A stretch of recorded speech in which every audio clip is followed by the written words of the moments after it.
yeah! Hey, and welcome to another episode of Spear from the Past. We're here to talk about WWE In Your House number 5 season speeding, very appropriate for this month, which I didn't actually rig it to spin this. I just spun it and it just happened that way. But I've got Steve here. Steve, how's it going? It's going well. I was actually looking forward to this, and I got to see the show last night, and it brought some fond memories because a couple of matches on that show was actually one of the earliest childhood memories of In Your Houses, especially the main event. More about that later when we get to it.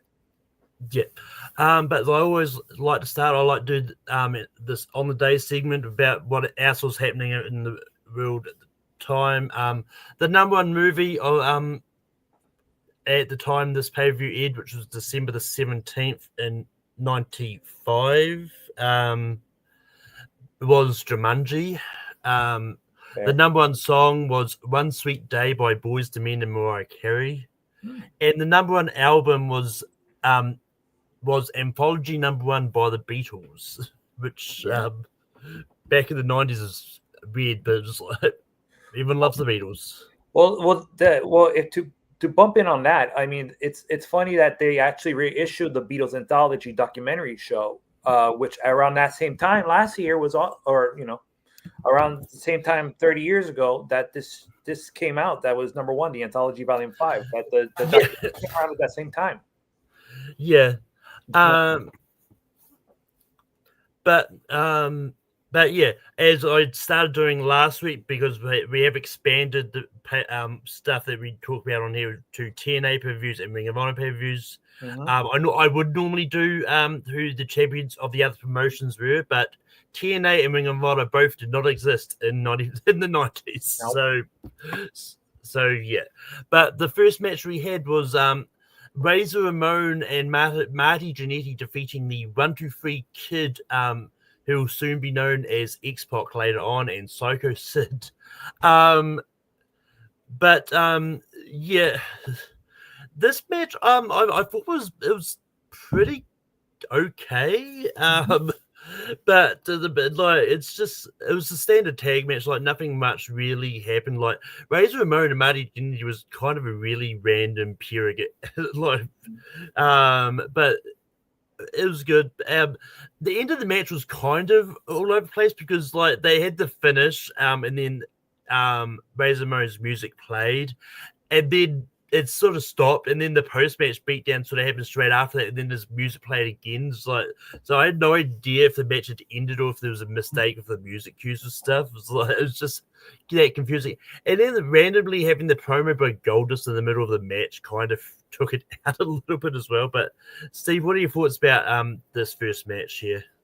Yeah, that match was okay. It was just there. It was a match to open up to, like, I think this was a format where basically they just were trying out matches as the most least interesting matches, and then they escalated to matches that had storylines and so on and so forth. Because like right now, the way matches are formatted, you kind of want to have a really good, not a main event match opening up a show, but a match that's like everybody's going to get excited for, and then you kind of sprinkle, okay, interesting, not interesting, interesting, not interesting. That's usually how cards go nowadays. Now, this was back in the day where it's just like the least interesting match is going to go first, and then it just escalates in terms of how the storylines were played out, and that's how it played out in this match. This was the start of Razor Ramon's program with Goldust, because this would eventually lead into their Intercontinental Championship match the following Royal Rumble, and it's very not of its time, especially it's very anti-LGBTQ messaging there. There was also a message. There was a thing where Razor Ramon got a letter from Goldust in the middle of the AOL dial-up. He's like looked disgusted. Like that was basically summing up what the WWF fans' mindset in terms they were closed-mindedness was like at that time. That's what I would have guessed. Oh yeah, I mean, I don't mind like if they were going to start the program with them but just having Goldust's family cut a promo while sitting in the audience is kind of weird. Have him come out after the match or something that's kind of what I was getting at. I had no problem with them using this match to start the program of something, but that. Anyway, next up we had Jerry the King Lawler entered the ring. He announced Jeff Jarrett returning and then presented him with a gold plaque for album sales, then introduced Jeff to join him on commentary. Now, we'll talk more about this because it kind of does lead into this next match a little bit, but this little wee bit where Jerry was like introduced Jeff Jarrett for commentary, that it just felt like a race of time thing. But it is what it is. As I said, I'm going to lead into this next match rather because it does lead into it a little bit. But then we had Dean. But then Dean Douglas came out and said he was unable to compete and introduced Buddy Landel, who I never really heard of before. I think from what I've read about him, I think this is his only match he's ever had. But then the match was Ahmed Johnson defeating Buddy Landel, which is basically a squash match. But then after the match, Lawler and Jeff Jarrett talked shit to Ahmed Johnson, and from what I kind of read, it kind of started a program with Jeff Jarrett and Ahmed Johnson for a bit.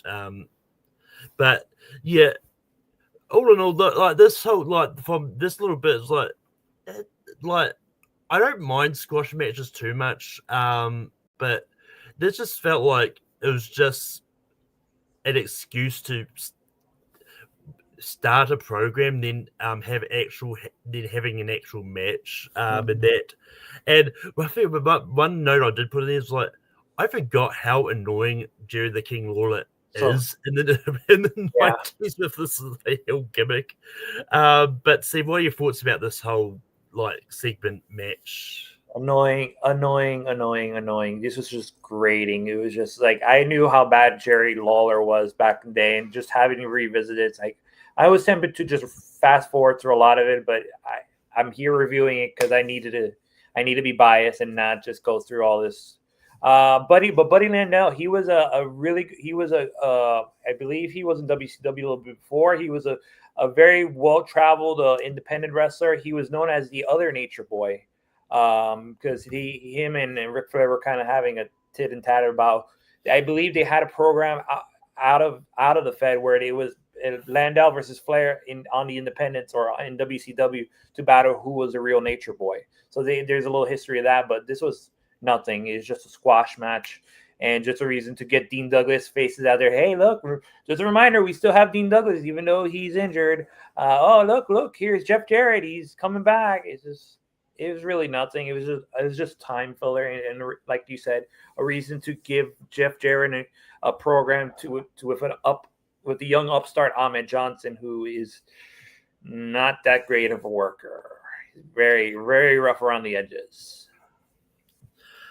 But then we had the backstage segment that Steve alluded to earlier, Razor Ramon getting Goldust's letter. And then a match I completely forgot existed until JPO pointed out last week. It was like, oh, this is the infamous Hogpen match.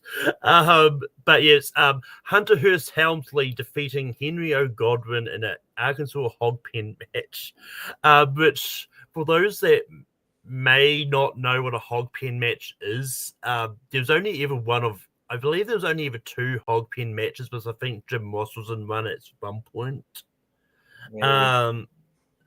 But the Hogpen match is basically a version of the casket match in which the winner is supposed to get the opponent into the Hogpen. At least that's what I gathered from watching this match. The match was fine. Like it was. I mean, look. Oh. I mean, look. Well, by fine, I'm not saying it was. I'm saying this is a case of I was entertained enough by it. I thought it was entertaining enough. The actual wrestling part of it isn't good. But and the crowd definitely wasn't into it at all. It was like, but then like at the end, Henry ended up putting Triple H into the hog pen anyway. It was just really entertaining watching him try to get out that hog pen after the match. But yeah, Steve, what are your thoughts about this match? You nailed the coffin, or you nailed the pig in the hog on the hog pin in this one. And this match sucked. It sucked. The stipulation sucks. He got, well, I don't know, God bless Hunter, but I mean Hunter just did the best he could with shit. Literally, it was shit. He literally rolled with shit, and metaphorically and literally. Yeah, this was probably one of the worst matches. Top 10 worst matches of all time, probably.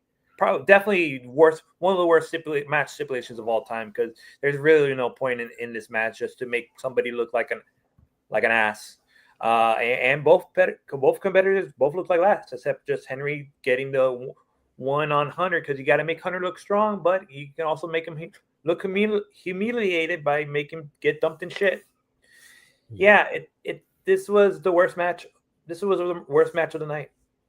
I gotta say, it was the worst. Yeah, and that's from. And we're not about to talk about probably the second worst match of the night coming up soon. Hashtag casket match. Yeah, it was not good. Yeah, and I was wrong about Jim Moss being in the casket match, but there was one other hogpen match rather. But there was one other hogpen match because it was Santina Marella versus Vicky Guerrero to win the Miss WrestleMania title. Yeah.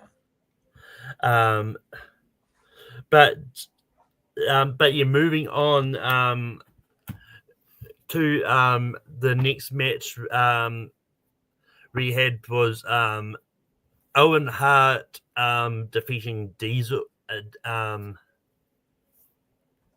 Shit. But yeah, this but like this match, I thought it was pretty good. It was kind of weird with the fact that Diesel was kind of like dominant most of this match, but Owen barely got a lot of offense in the match.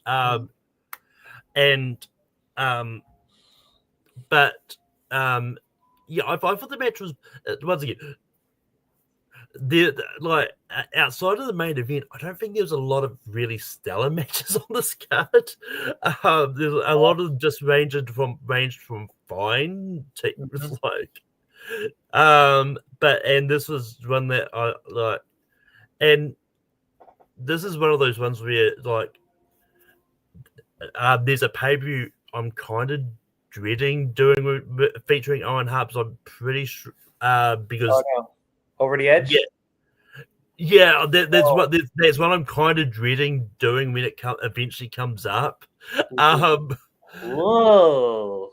But for if those the that wheel know, picks it, brother, if the wheel picks it, you're gonna have to review it, my friend.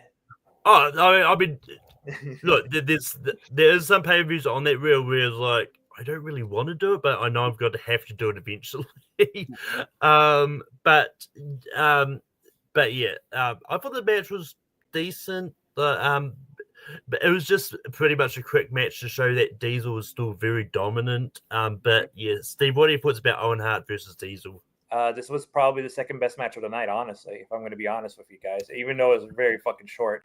I mean, on paper, Owen and Diesel is a really good match. I know both competitors are definitely, if they had enough time, they could have put a lot of work into the match, and they probably could have been up there to match of the night if if it wasn't the main event. But yeah, this was more over just to show Diesel's change in attitude since losing the WWF title to Bret at Survivor Series, and it just shows a shift in his attitude. And also, you have Owen Hart's open contract, in which he, after he basically concussed Shawn Michaels with that Enziguri kick. And you also saw the Enziguri kick in this match, and it was referred to on commentary.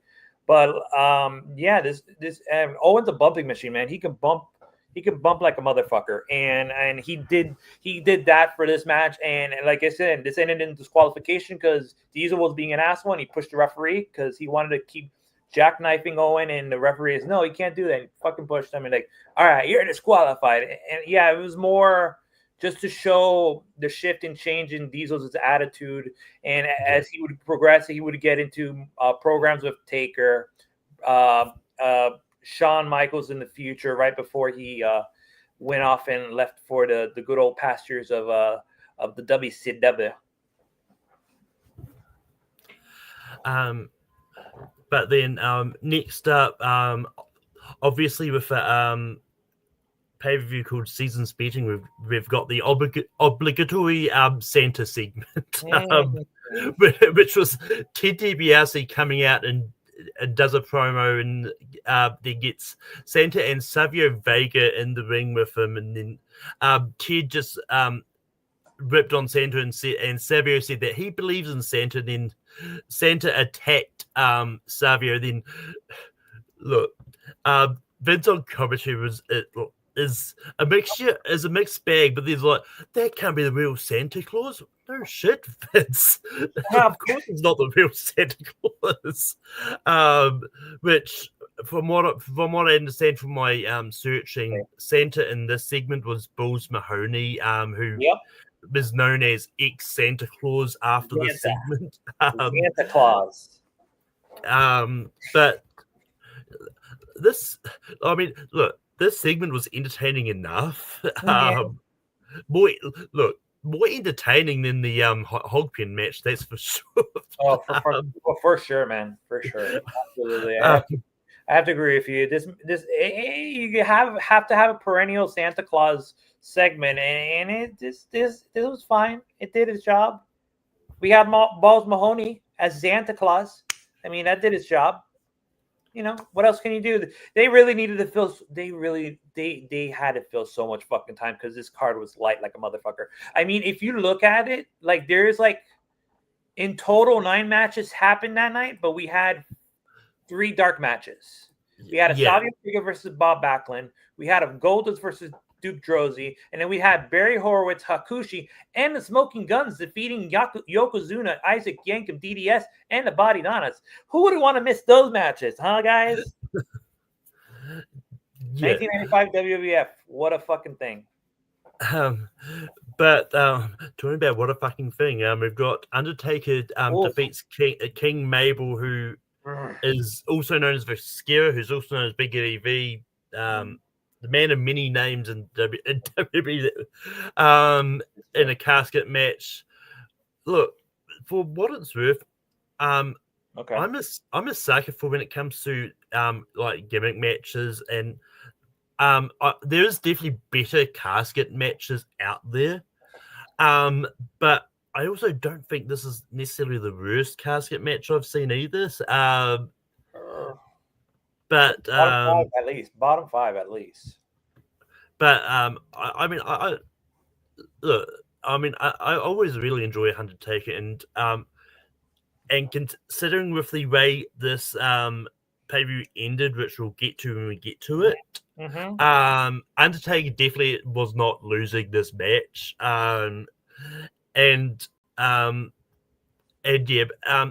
for what it was, I personally enjoyed this a little bit, but once again, with this pay-per-view, there wasn't a lot to enjoy per se. But Steve, what are your thoughts about this casket match? Second worst match of the night. I mean, so of all the things that you got a casket match, which is Undertaker's bread and butter, and it gave us probably one of the most iconic Undertaker looks, underrated Undertaker look, and that's his face mask. That shit was cool, dude. His face mask for his injury, I thought, to cover his injury, which he had a broken orbital bone for real at the time. Shoot for real. So to be able to keep him protected and make him look badass, that shit would look cool. Other than that, match fucking sucked. I mean, Undertaker did his thing. He did the old school. He did choke slam. You also had the storyline of him getting the remnants of the urn after Kama melted the urn into a gold chain. Oh, those guys like gold chains. I mean, you know what I mean when I say that, because that's what they was referred to in the WWE. They're like, oh, gold chains. That's a little bit of a racial undertones over there, if you know what I mean. And it's gold chain, and you have Mo wear the gold chain, and yeah, that's not good. I don't like that. I didn't like that. Even back then, as something felt wrong as a kid. I'm like, this feels wrong. Gold chains and Mabel wearing that. And Mo, that doesn't feel right. Yeah, man. Aside from that, they got the urn back, and then we'll get to what also came with the victory when we get to it. Yeah. But then we lead into a bunch of like pre-match interview / promo for Bret Hart versus British Bulldog, which Carlos Bulldog's like from what I understand, the British Bull. This was around the time when British Bulldog married Bret Hart's sister and became his brother-in-law, and so but they're feuding for the WWF Championship, but yeah, they had Bret Hart versus the British Bulldog. I thought this match was really good. Like, Bret Hart is definitely a really good wrestler. Like, he's and you could tell they gave the one thing that kind of took it away. And it's one of those ones like I get that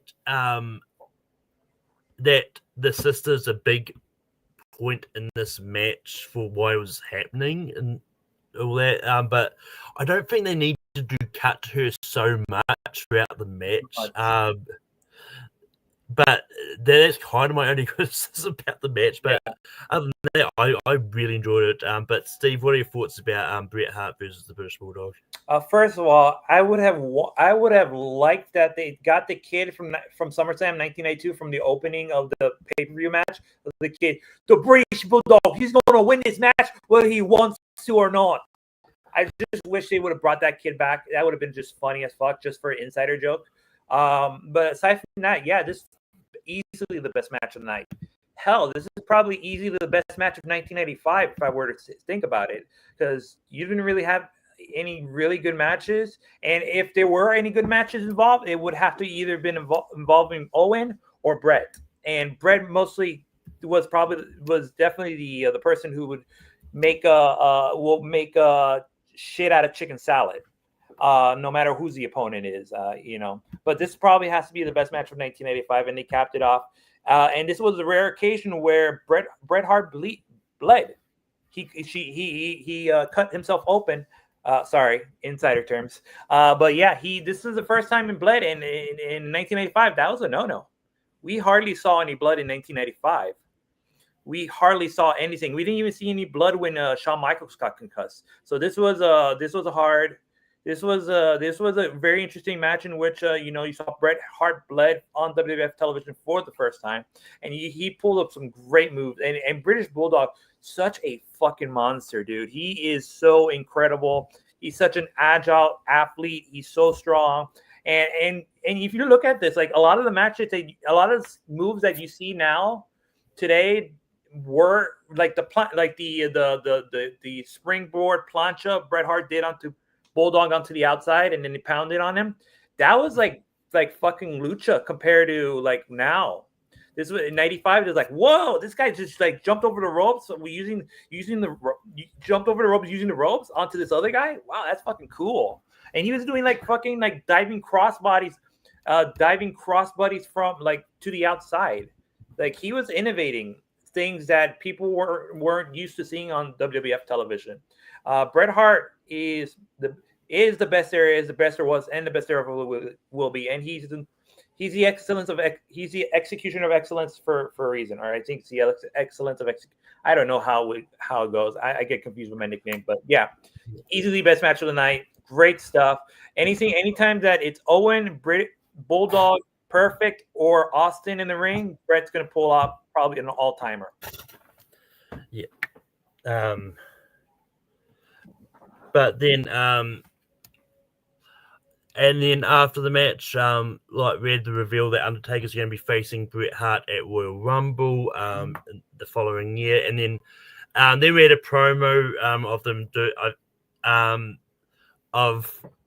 Diesel going up to Undertaker and sort of just having a clashing over who'll face Bret, because and we all know that's leading up to the WrestleMania match at WrestleMania 12, which you can go back down the Speed from the Past playlist because we've already covered WrestleMania 12 already.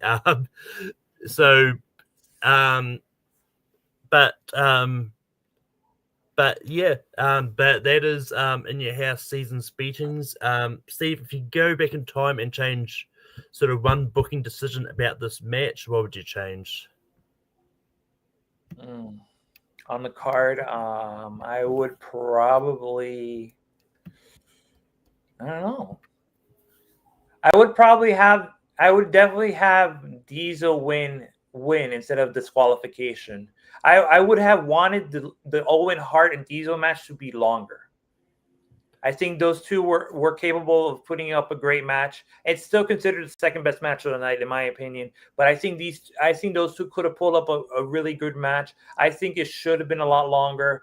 The tag match should have been a lot less. So any match, any minutes from the tag match getting added to the Diesel and Owen Hart match would have been better.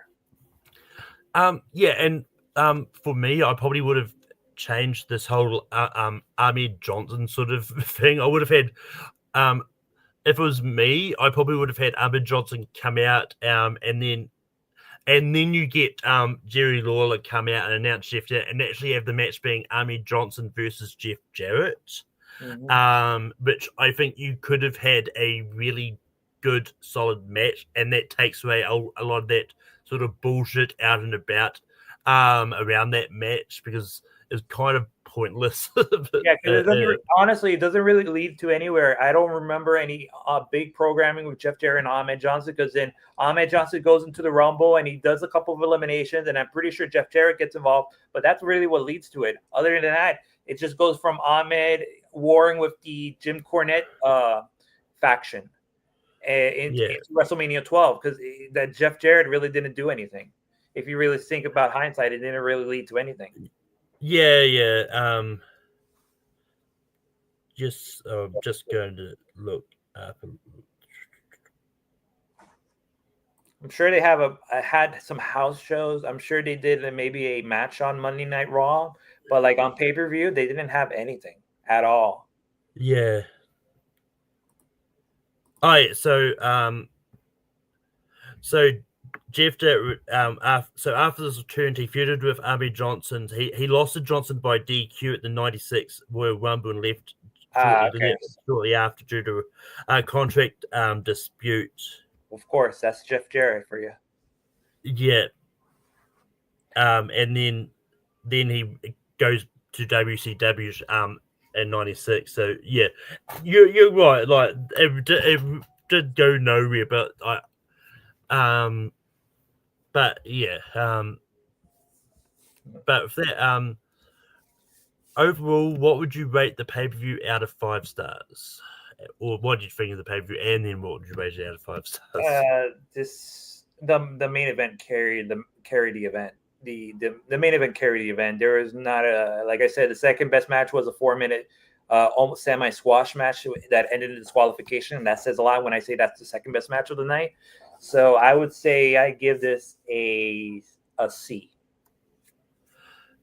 Yeah, like for me, like some of the matches I had fun with, even though I do get that, like wrestling wise, are not that good, but the main event is definitely the highlight of the thing, and I'll probably. I'm going to go slightly like 2.5 stars, 2 stars for the main event, 0.5 star for the everything else. Fair enough. But it's half a good show, and it's because the main event was a banger. Yeah. But it's time to bring up the reel and oh boy, here we go. See what the next Let's see what's the next one. I'm excited. I see it's Turkey. Yeah. There it is. Oh my God. Jesus Christ. Yeah, there's like that's a big wheel. Holy shit. Well, I mean, with that, there's like over 800 pay-per-views. Damn. Some of them I may not get to watch because at least go to straight away because like WCWs I have to wait till they get uploaded to the YouTube ones. Fair enough. All right, let's see. What do we got? Oh, wow. Yeah. Oh, that's a very good pick. Yeah. That's a good pick. Hell yeah. Wow.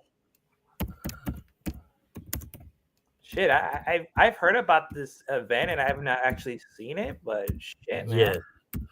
I know. That's a good pick. Yeah, it's kind of thanks to JPO, which is why Ring of Honor is here because yeah, JPO. A lot of them are on DVD. Yes, a lot of them are on. Well, DVD. I mean, a lot of them are on DVD, but a lot of them are also on YouTube as well. Yeah. True.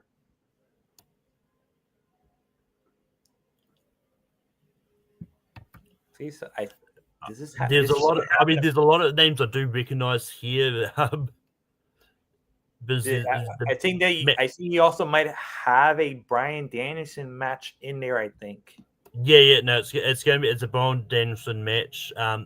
We've also got a Seth Rollins match too, technically, because it's Tyler Black. With also like Kevin Steen, which I believe is Kevin Owens, El Generico, which I believe is Sami Zayn. Oh my God, it's such a good fucking card. Oh. Austin Aries is there. Claudio Castagnoli is there. The Briscoe brothers. And the American Wolves. Yeah. Nice. This is good. Can I join? I fuck. Like you throw an invite for me on this one, man. But like, yeah, damn, this is a good card too. Like Morishima versus Go Shiozaki. Holy fuck. Yeah. Jesus Christ. Marufuji versus Austin Aries. What the fuck? What the fuck? But that is the end of Smith and Pass this week. Next time we'll be here for Ring of Honor All-Star Extravaganza 4.